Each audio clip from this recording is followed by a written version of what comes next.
মস্তিষ্কের মালিকানা। আজ আলোচনা করব মস্তিষ্কের মালিকানা বইয়ের দ্বিতীয় অধ্যায় নিয়ে। এই পর্বে আবারও মনে করিয়ে দিতে চাই যে এই বইটির মূল উদ্দেশ্য সমাধান দেয়া নয়। উদ্দেশ্য হল মনের মধ্যে বিভিন্ন প্রশ্নের উদয় ঘটানোর মাধ্যমে একাধিক দৃষ্টিভঙ্গিতে পরিবেশ, সমাজ, দেশ, বিশ্বকে দেখতে, বুঝতে এবং জানতে শেখা।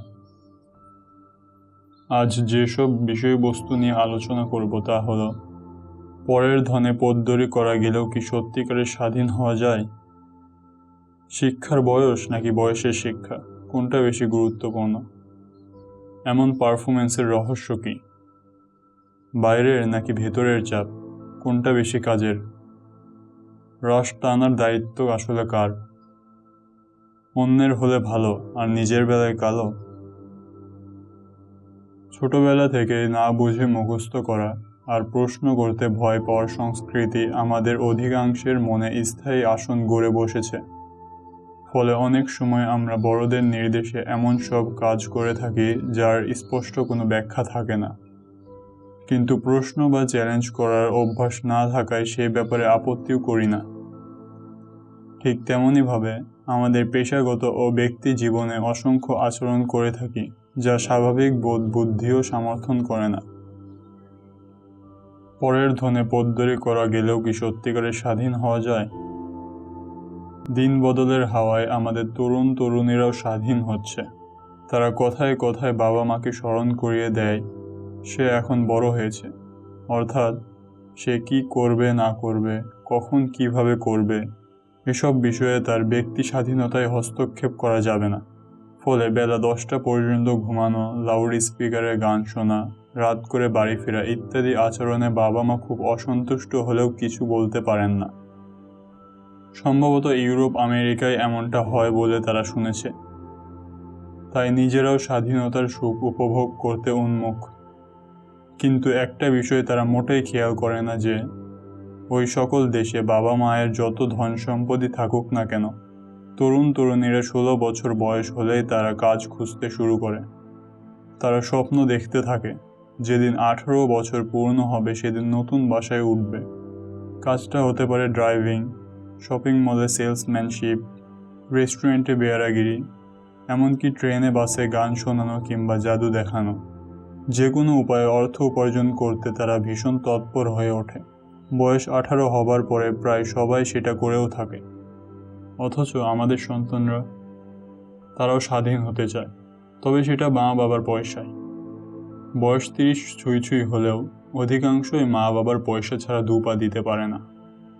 হয়তো সেজন্যই সব সংকট ঝেড়ে ফেলে একটা কিছু করার তীব্র আকাঙ্ক্ষা দেখা যায় না, বরং তথাকথিত স্বাধীনতা তাদের আরও অলস ও হতাশাপূর্ণ জীবন যাপনে সাহায্য করে। একই আকাঙ্ক্ষা শিল্পোন্নত দেশের তরুণ তরুণীদের কর্মঠ করে তুলছে, আর আমাদের বানাচ্ছে অলস ও কুঁড়ে। আজব না ব্যাপারটা? শিক্ষার বয়স নাকি বয়সের শিক্ষা, কোনটা বেশি গুরুত্বপূর্ণ? বড় শহরগুলোতে আজকাল 3 বছর পার হলেই বাবা মা সন্তানকে স্কুলে দেওয়ার জন্য উঠে পড়ে লাগে। অথচ সরকারি নীতিমালা অনুযায়ী 6 বছরের আগে আনুষ্ঠানিক লেখাপড়া শুরু হওয়ার কথা নয়। সম্প্রতি প্রাইমারিতে 5 বছরে ভর্তি করা শুরু হয়েছে। তবে এর চেয়ে কম বয়সীদের জন্য আনুষ্ঠানিক কোনো পড়ালেখা মোটেই প্রয়োজনীয় নয়। যাই হোক, প্লে বা নার্সারি ক্লাসে পড়া 4-5 বছর বয়সী বাচ্চার ডায়েরিতে টিচার প্রতিদিন লিখে দেন বাসায় শিখবে। আমার খুব জানতে ইচ্ছা করে, যদি বাসাতে শেখায় নিয়ম, তবে স্কুলে যাওয়ার দরকার কি? পৃথিবীর অনেক দেশেই প্রাইমারি স্কুলে পড়াকালে বই খাতা বাসায় নেওয়া নিষিদ্ধ। কোমলমতি শিশুদের লিখিত কোনো পরীক্ষাও নেওয়া হয় না। কোপেনগাহে বসবাসকারী এক বাংলাদেশি অভিভাবক চেষ্টা করেছিলেন বাচ্চার বইয়ের এক সেট ফটোকপি ম্যানেজ করতে। কর্তৃপক্ষ জানার পরে সতর্ক করে বলেছে, বাসায় পড়ার জন্য বাচ্চাকে চাপ দিলে তারা পুলিশকে জানাতে বাধ্য হবে। অর্থাৎ ওই বয়সে যা শেখা দরকার তার জন্য স্কুলই যথেষ্ট। অথচ আমরা অবুঝ শিশুদের বিদ্যাসাগর বানাতে দুরূহ সব বিষয় তাদের ঘাড়ে চাপাচ্ছি। হয়তো সে কারণে এক যুগের বেশি সময় বাধ্যতামূলকভাবে পড়ালেখার পরেও অধিকাংশ শিক্ষার্থী ঠিকমতো 2 লাইন ইংরেজি বলতেও পারে না, লিখতেও কষ্ট হয়। এমন পারফরমেন্সের রহস্য কি? শোবিজের মডেলরা তরুণ্য ধরে রাখতে নিঃসন্দেহে কঠোর পরিশ্রম করেন। পেশার চাহিদা মোতাবেক সেটা করা খুবই যৌক্তিক, কিন্তু মাঝে মধ্যে অবাক বিস্ময়ে লক্ষ্য করি টিভি বিজ্ঞাপনে মডেলের গেটআপ একজন তরুণীর, অথচ শিশু খাদ্যের বিজ্ঞাপনে সে ক্লাস 4-5-এ পড়া বাচ্চার মায়ের ভূমিকায় অবতীর্ণ হয়েছে। দেখে ভাবি, খুব সম্ভবত মেয়েটার বাল্য বিবাহ হয়েছে, নাইলে এই বয়সে এত বড় বাচ্চার মা হয় কি করে? অভিনয় শিল্পীরা হয়তো সুযোগ হাতছাড়া করতে চায় না, যে কোনো কাজই করতে আগ্রহী থাকেন, কিন্তু নির্মাতাদের চোখেও কি বিষয়টা অস্বাভাবিক লাগে না? আমাদের দেশে একজন মানুষের বয়স 60 বছর হলে তাকে দৈনন্দিন কাজকর্মের অনুপযোগী ভাবা হয়। তাই শারীরিকভাবে সুস্থ সবল থাকা সত্ত্বেও চাকরি থেকে তাদের অবসরে পাঠানো হয়। অথচ বিস্ময়ভাবে সেই মানুষটি রাজনীতির মাঠে প্রবেশের সাথে সাথে পুরোপুরি ফিট হয়ে যান। রাজনীতিতে নবীন বরণ কিংবা পদার্পণের জন্য এটাই বুঝি উত্তম ক্ষণ। কর্মক্ষেত্রে ছোট এক দপ্তর বা সেকশনের দায়িত্ব সুষ্ঠুভাবে নির্বাহ করতে পারবেন না বলে যাকে বাড়িতে পাঠানো হলো, সেই মানুষটাই দেশের গুরুত্বপূর্ণ দপ্তর বা মন্ত্রণালয়ের দায়িত্ব দাপটের সাথে পালন করে সক্ষমতা দেখান। তাহলে কি অবসরের বয়সসীমা পুনর্বিবেচনা জরুরি হয়ে পড়েছে, নাকি উল্টোটা?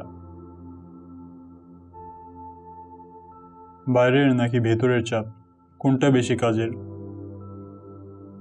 অনেক মা বাবা সন্তানের ভালোর কথা ভেবে তাদের নানা কাজের সংশ্লিষ্ট করতে উদ্যোগী হন। ছবি আঁকলে সৃজনশীলতা বিকাশ ঘটবে, গান শিখলে জড়তা কেটে যাবে, মার্শাল আর্ট শিখলে আত্মরক্ষায় সহায়ক হবে, এমন আরও কত কি। কিন্তু এসবই অভিভাবকদের ভাবনা। সন্তান হয়তো পছন্দ করে স্মার্টফোনে গেমস খেলতে, ফলে ছাগলকে টেনে পানিতে নামানোর কায়দায় অধিকাংশ মা বাবা তাদের সন্তানদের টেনে হেঁচড়ে ওই সকল সৃজনশীল ক্লাসে নিয়ে যান। ফল যা হবার তাই হয়।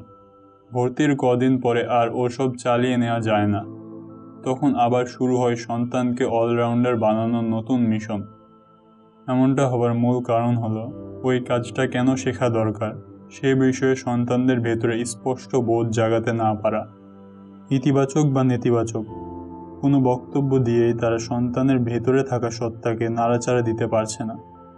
ফলে ডিমের যেমন বাইরে থেকে চাপ দিলে ভেঙে যায়, তেমনি সন্তানরা বিরক্ত হয়, অনেক সময় বিগড়েও যায়। কিন্তু সেই ডিম যখন ভেতর থেকে নিজ চেষ্টায় ভাঙে, তখন কিন্তু নতুন প্রাণের জন্ম হয়। তবে তা হুট করে হয় না, দীর্ঘ এক প্রক্রিয়ায় তা দিলে তবেই ডিম থেকে বাচ্চা ফুটবে। কিন্তু আজকাল মা বাবা সেই সময়টা দিতে রাজি নন। প্রত্যাশিত ফল হাতে পেতে তারা ধৈর্য ধরতে রাজি নন। ইনস্ট্যান্ট নুডলসের মতো সন্তানকে দিয়ে ইনস্ট্যান্ট আউটপুট প্রত্যাশা করেন, কিন্তু অধিকাংশ ক্ষেত্রেই যে তার ফলটা ভালো হয় না সেটা খেয়াল করার ফুরসতটুকু মেলে না। চোখের সামনে অন্যদের সন্তান ক্ষতিগ্রস্ত হবার পরেও তারা ভাবেন, না, আমার বাচ্চার ক্ষেত্রে তেমনটা হবে না। রাশ টানার দায়িত্ব আসলে কার? উৎপাদন, মজুদ ও বন্টনের প্রতিটি ধাপে খাদ্যদ্রব্যে বিষাক্ত সব বস্তু মেশানো এখন খুবই স্বাভাবিক ঘটনা। একজন ব্যক্তি 2-4টি পণ্যের বিক্রেতা হলেও নিত্যদিন সে অসংখ্য পণ্যের ভোক্তা। ফলে সে যেমন অন্যদের বিষ খাওয়াচ্ছে, নিজেও তেমন অন্যদের দেওয়া বিষ গ্রহণ করছে। এ অবস্থা দেখে মনে হয় আমরা পুরো জাতি যেন আত্মহুতি দেবার পণ করেছি। ক্যান্সারের প্রকোপ দ্রুত গতিতে বাড়ছে। জটিল সব রোগে আক্রান্ত হওয়া এবং ভুগে ভুগে মারা যাওয়াটাই যেন আমাদের নিয়তি। ছোটবেলা থেকে শুনে আসছি, চীন সব ধরনের পণ্য উৎপাদনের 2 নম্বরের ওস্তাদ। অবাক করা ব্যাপার হলো, তারাও খাদ্যে ভেজাল দেওয়াকে প্রিন্সিপাল ক্রাইম হিসেবে গণ্য করেছেন। এ জাতীয় অপরাধে সংশ্লিষ্ট কর্তৃপক্ষ 0 টলারেন্স দেখান। অথচ আমাদের দেশে ঔষধের মতো সংবেদনশীল পণ্যের ভেজালের মামলায় রায় দিতে সময় লাগে 26 বছর। শাস্তিও অন্যদের কাছে দৃষ্টান্তমূলক নয়, যেমনটি স্ক্রিনে দেখানো এই প্রতিবেদনটিতে উল্লেখ করা আছে।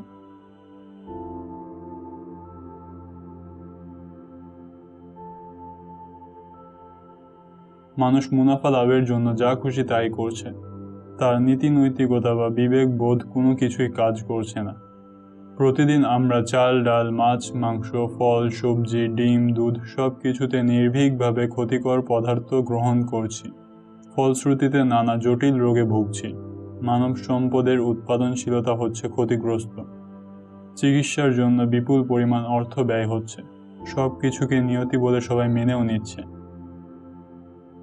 বছরে নাকি গড়ে 7 লাখ মানুষ মারা যাচ্ছে শুধু ফার্মের মুরগি খাওয়ার কারণে।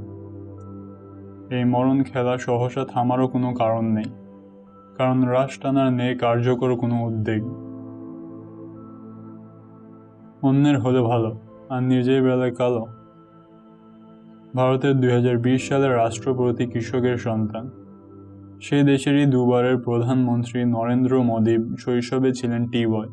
তার মা অন্যের বাসায় ঝিয়ের কাজ করে তার পড়ালেখার ব্যবস্থা করেছিলেন।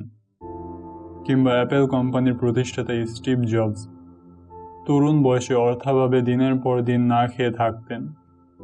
সপ্তাহে একবার তৃপ্তি সহকারে খাবার জন্য হেঁটে অনেক দূর টেম্পলে যেতেন। একসময় বন্ধুর বাবার পরিত্যক্ত গ্যারেজে রাত কাটাতেন। বিশ্বের অন্যতম সেরা ধনী ওয়ারেন বাফেট কিশোর বয়সে বাড়ি বাড়ি সংবাদপত্র বিলি করতেন। এমন তথ্য আমাদের চারিপাশের অনেককেই আন্দোলিত করে। খুব আগ্রহ নিয়ে পড়ি, অন্যদের সাথে গল্প করি, সংশ্লিষ্ট লিঙ্কগুলো আবেগভরা মন্তব্য সহ শেয়ার দিই। অধীনস্থ বা শিক্ষার্থীদের সবক দেওয়ার সময় সেগুলো দৃষ্টান্ত হিসেবে বারবার উল্লেখ করি। অথচ তাদেরই কোনো এক সহকর্মী বা সহপাঠী এমন সংগ্রাম করে ভালো কিছু করছেন, তথ্যটা জানা মাত্রই বলে উঠি, আমি আগেই ধারণা করেছিলাম সে একটা ছোট লোকের বাচ্চা। আলোচ্য ব্যক্তির বংশমর্যাদা, পরিবারের অন্যান্য সদস্যদের অবস্থান উল্লেখ করে তাকে হেনস্থ করার সকল আয়োজন সম্পন্ন করি। যিনি কথায় কথায় আবেগতাড়িত হয়ে দেশ বিদেশের এমন ব্যক্তির উদাহরণ দেন, তার মেয়ের বিয়ের ক্ষেত্রে এমন এক ছেলের পক্ষ থেকে প্রস্তাব আসায় তেলে বেগুনে জ্বলে ওঠেন। এই অধ্যায়ের কিছু ইতিকথা। সবাই যেদিকে দৌড়াচ্ছে আমরাও সেদিকে দৌড়ানোর যৌক্তিক মনে করি। ভাবি তারা নিশ্চয়ই কোনো বিপদের হাত থেকে বাঁচতে তেমনটা করছে। আপাত দৃষ্টিতে সেটা না হয় মেনে নেওয়া গেল, কিন্তু এর বাইরেও অসংখ্য বিষয়ে আমরা প্রবলভাবে অন্যদের অনুকরণ করি। আমাদের আরেকটা বড় সমস্যা হলো বাস্তবতাকে গ্রহণ করার ব্যাপারে অনীহা। জীবনে সবারই নানা সীমাবদ্ধতা রয়েছে। যারা বাহ্যিকভাবে এত হাসি খুশি থাকে তাদের দেখে হয়তো আপনার নিজেকে হতভাগা মনে হয়, কিন্তু খোঁজ নিয়ে দেখেন সে এত কঠিন সমস্যায় দিন কাটাচ্ছে যা হয়তো আপনি কল্পনাও করতে পারবেন না। শোনা যায় পৃথিবীর অন্য কোনো ভাষায় পরশ্রী কাতরতার সামর্থক শব্দ নেই। এই দাবিটা কতটা সত্য তা জানি না, তবে উচ্চ পদে চাকরি পাওয়া, লটারিতে বড় পুরস্কার জেতা কিংবা অতিশয় যোগ্যতা সম্পন্ন পাত্রপাত্রীর সাথে বিয়ের মতো ঘটনা অপরিচিত কারো জীবনে ঘটলে আমাদের মোটেই খারাপ লাগে না। কিন্তু সেই সফলতা যদি পরিচিত কেউ পায় তখন মানতে খুব কষ্ট হয়। ফেসবুকে তার সফলতার কোনো স্ট্যাটাসে লাইক দিতেও হাত কাঁপে। এমনকি সুযোগ বুঝে তার সম্পর্কে 2-4টা নেতিবাচক তথ্য শেয়ার করে সেই ব্যক্তি যে এমন অর্জনের মোটেও যোগ্য নয় তা প্রমাণে হয়ে উঠি দারুণভাবে তৎপর। আমার পরিচিত কেউ সফল হয়েছে, বড় কিছু অর্জন করেছে, তাতে তো আমার সবচেয়ে বেশি খুশি হওয়া উচিত ছিল।